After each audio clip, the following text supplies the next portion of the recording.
আসসালামু আলাইকুম বন্ধুরা, কেমন আছেন? আলহামদুলিল্লাহ আমি ভালো আছি। যথারীতি চলে আসলাম শখের কাজের আরেকটি নতুন পর্ব নিয়ে।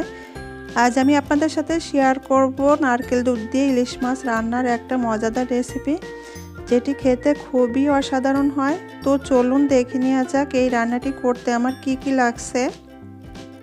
এইখানে আমি 7 টুকরো মাছ ধুয়ে পানি ঝরিয়ে নিয়েছি, 5টা কাঁচামরিচ আর 2টা পেঁয়াজ কেটে নিয়েছি, 1 চা চামচ আস্ত জিরা নিব,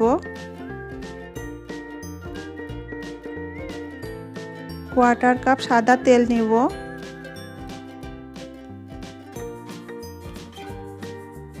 1/2 চা চামচ লাল মরিচের গুঁড়ো, 1/2 চা চামচ হলুদের গুঁড়ো আর নিব 1 চা চামচ লবণ।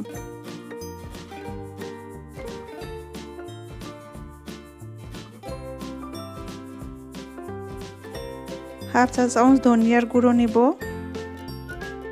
এবার বাটা মশলাগুলো নিব। 1/2 চা চামচ আদা বাটা, 1/2 চা চামচ রসুন বাটা,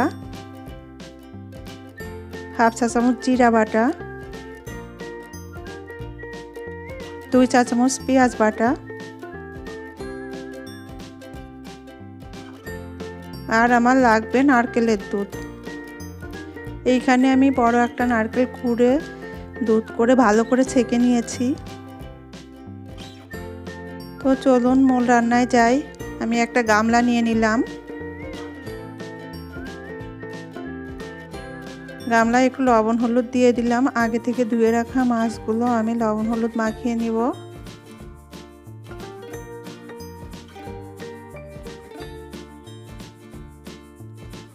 এই তো লবণ হলুদ মাখানো শেষ। চুলায় একটা প্যান বসিয়ে দিব আর এখান থেকে অর্ধেকটা তেল দিয়ে দিলাম। তেলটা একটু ঘুরিয়ে দিতে হবে যাতে সব জায়গায় তেলটা ছড়িয়ে যায়। তো মাছগুলো দিয়ে দিচ্ছি ভাজার জন্য। এই মাছটা খুব বেশি ভাজতে হবে না।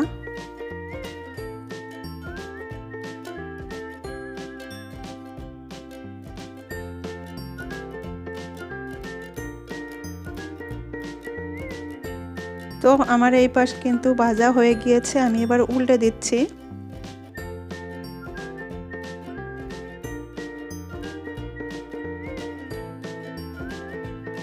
এই পাশও কিন্তু ভাজা শেষ। এবার আমি মাছগুলো উঠিয়ে নিব।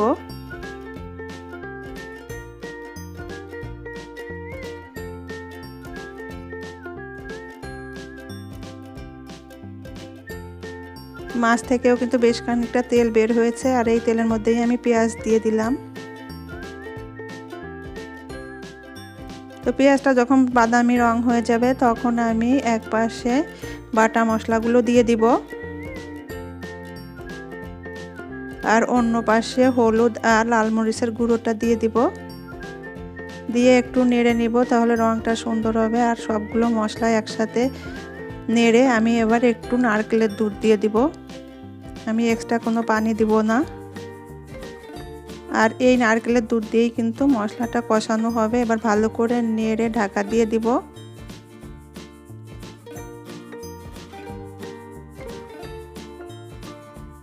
তো একবার নেড়ে দিচ্ছি।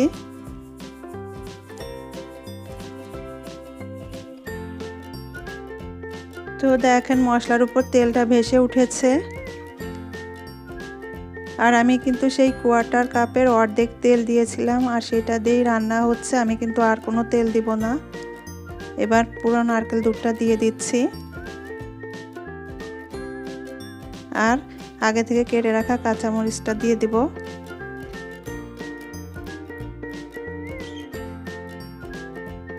দিয়ে নেড়ে ঢাকা দিয়ে দিব।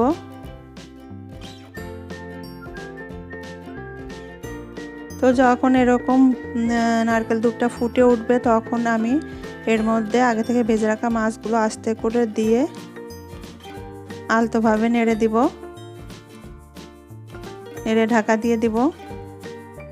আর আমি যে জিরা আস্ত জিরা নিয়েছিলাম ওইটা তেলে গুঁড়ো করে দিয়ে দিয়েছি আর 1 চা চামচ চিনি দিয়েছি।